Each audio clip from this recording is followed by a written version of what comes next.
విశాఖ నగరంలో బైక్స్ చోరీ చేసే ముఠాను పోలీసులు అరెస్టు చేశారు. వారి నుంచి 20 లక్షల విలువ చేసే 9 ద్విచక్ర వాహనాలను స్వాధీనం చేసుకున్నట్లు ఏసీపీ వెంకట్రావు మీడియా సమావేశంలో తెలిపారు. పశ్చిమ గోదావరి జిల్లాకు చెందిన పాలలీల దుర్గాప్రసాద్ అతని స్నేహితులతో కలిసి చోరీలకు పాల్పడడం మొదలుపెట్టినట్లు తెలిపారు. దుర్గాప్రసాద్ తో పాటు కడల సాయి, సూర్య, సాహిక్, ముస్తఫాలను పశ్చిమ గోదావరి జిల్లాలో అదుపులోకి తీసుకున్నారు. మరో నిందితుడు హరీష్ ను అదుపులోకి తీసుకోవాల్సి ఉందన్నారు. నగరంలో చాలా వెహికల్స్ 2 వీలర్స్ పోవడం అనేది మీ అందరికీ కూడా తెలిసిన విషయమే.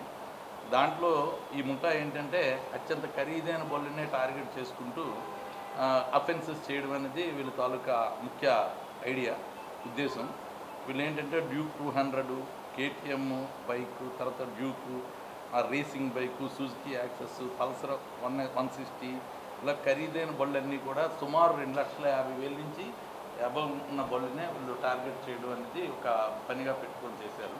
దాని మీద అనేకమైన కంప్లైంట్లు రావడం జరిగింది.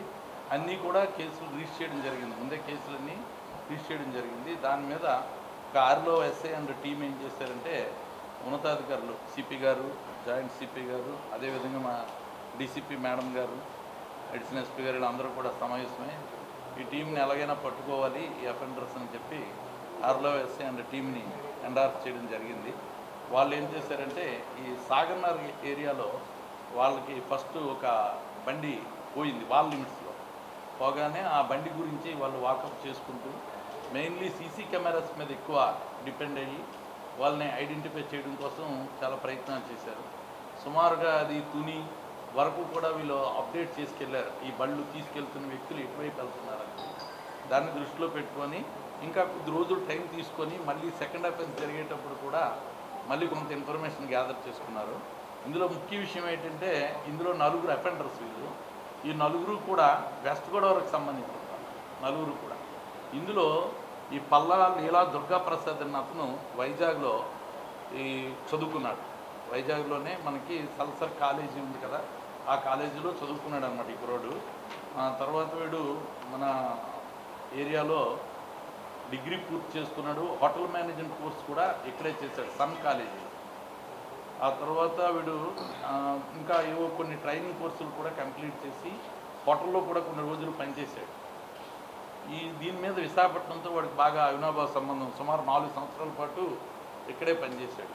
పనిచేసి చదువుకొని మళ్ళీ వాళ్ళు రామచంద్రాపురం దగ్గర గల ఊరు వెళ్ళిపోవడం జరిగింది సొంత ఊరు. వెళ్ళిన తర్వాత అక్కడ ఒక 4-5 మిత్రులు కలిసి ఖాళీగా ఉండడం ఎందుకు, ఏదో పని చేసుకుందాం అది ఇది అని చెప్పి కొంత డబ్బులు ఇన్వెస్ట్ చేసుకుంటే ఎక్కడికైనా వెళ్దామని చెప్పి వీళ్ళు ప్లాన్ చేసుకుని 4 మిత్రులు కలిసి వీళ్ళు ఒక 2 పర్సన్స్కి హెల్ప్ చేశారు. డబ్బులు పైకి వెళ్ళిపోవచ్చు, విదేశాలకు ఎక్కడికైనా వెళ్ళి అది చదువుకుని ఉన్నాం కదా అని ఉద్దేశం. వాళ్ళు ఏం చేశారు, వాడు అందులో ఒకడు అటెంప్ట్ మర్డర్ కేసులో ఇన్వాల్వ్ అయిపోయి వాడు జైలుకి వెళ్ళిపోయి వాడు 4 నెలలు 5 నెలల తర్వాత రిటర్న్ వచ్చిన తర్వాత డబ్బులు ఏరా అంటే నా దగ్గర డబ్బులు లేవు, ఏమీ లేవు, నేనేం చేయలేను అని చెప్పడం జరిగింది. వీడు తీసుకున్న డబ్బులు, అప్పులు, మిగతా ఫ్రెండ్స్ అడగడం ఇవన్నీ కూడా తట్టుకోలేక డైరెక్ట్గా వెళ్ళి అడిగితే ఇందులో మీకు 4 ముద్దాయిలు ఉన్నారు. మెయిన్ పల్లా లీలా దుర్గాప్రసాద్ అని అతనొకడు, కడలి సాయి సూర్య అని అతనొకడు, షేక్ ముస్తాఫా అని అతనొకడు, హరీష్ అన్నవాడు. ఈ హరీష్ అన్నవాడు ఏం చేసాడంటే వీడికి ఇంతకుముందు కూడా చిన్న చిన్న పెట్టి అఫెన్సెస్ ఉన్నాయి వెస్ట్ గోదావరిలో. వీడేం చెప్పాడంటే నేను డబ్బులు ఇవ్వలేను కానీ నాకు బైకులు దొంగతనం చేయడం వచ్చు కాబట్టి నేను ఏదో విధంగా బైకులు తీసేస్తాను, మరి అప్పులు అవి తీర్చుకుందాం అని చెప్పి వాడు వీళ్ళకి చెప్పాడు. చెప్తే వీళ్ళకి స్వతహాగానే బైక్ రేసింగ్ అని తర్వాత మంచి మంచి బైకులు వాడుదామని ఆశ ఉంటుంది. కానీ అంత 2,50,000 3,50,000 పెట్టి కొనలేరు కనుక వీళ్ళు కూడా ఆడి మాటలకు బెండ్ అయ్యి వీళ్ళు 4 వైజాగ్ రావడం. ఈ లీలా దుర్గాప్రసాద్ అనేవాడు A1 ఇప్పుడు ఏదైతే మేము చెప్పామో వాడి పేరు పల్లా లీలా దుర్గాప్రసాద్. ఇతను అక్కడ మన మీనవిల్లూరు మండలం వెస్ట్ గోదావరి డిస్ట్రిక్ట్ అనమాట. ఈయన అందరూ అక్కడ వాళ్ళే. వీళ్ళందరూ కలిసి వైజాగ్ రావడం, కాంప్లెక్స్ దగ్గర కానీ లేదా రైల్వే స్టేషన్ దగ్గర కానీ ఏదైనా చిన్న స్థాయి హోటల్ తీసుకొని ఈవినింగ్ అయ్యేటప్పటికి అందరూ కలిసి తిరగడం. ఎక్కడైతే లాక్ సరిగ్గా వేయలేని వెహికల్స్, చాలామంది గాబరాగా ఏం చేస్తారంటే ఖరీదైన వెహికల్ అయినా లాక్ చేయరు, లాక్ చేయకుండా వదిలేసి వెళ్ళిపోతారు. వీళ్ళు ఆ బళ్ళుని టార్గెట్ చేసుకుంటూ ఒక 2 బళ్ళు తీయడం, ఈ 4 కలిపి ఆ బళ్ళు మీద వెళ్ళిపోవడం. ఆ విధంగా సుమారు 9 బళ్ళు వాళ్ళు మనకి రికవరీ ఇవ్వడం జరిగింది. కింద ఉన్నాయి 9 బళ్ళు కూడా చాలా ఖరీదైనవి. మీరు చూడవచ్చు, అన్ని కొత్త బళ్ళే. ఇదంతా కూడా గత 6 నెలల నుంచే ఎఫెన్స్లు మొదలుపెట్టారు. ఎక్కువ రోజులు కూడా అవ్వలేదు, అందుకే అన్ని బళ్ళు కూడా ఉన్నాయి. ముఖ్యంగా ద్వారకాలో వీళ్ళు ఒక 3 బళ్ళు తీశారు.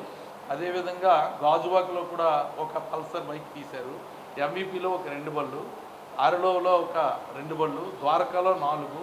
ఈ విధంగా వీళ్ళు సిటీలో ఒక 9 వెహికల్స్ అయితే మనకి చెప్పడం జరిగింది. ఇవన్నీ కూడా వీళ్ళు వెస్ట్ గోదావరి పట్టుకెళ్ళిపోయి అక్కడే వాళ్ళకి తెలిసిన వాళ్ళకి స్నేహం మీద మీకు కొనుక్కున్నాం, ఆర్థిక పరిస్థితి బాగాలేదు, ఇస్తున్నాం అని అనడం, ఆ రికార్డులు అడిగితే ఇవాళ రేపు ట్రాన్స్ఫర్ అవుతుంది అది ఇదని చెప్పడం, వేరే దగ్గర తీసుకున్నాం ట్రాన్స్ఫర్ అవుతుంది, నేను మాకు ట్రాన్స్ఫర్ అయినట్టే నీకు కూడా ట్రాన్స్ఫర్ చేస్తాను రా అంటే తీసుకుంటారు కదా.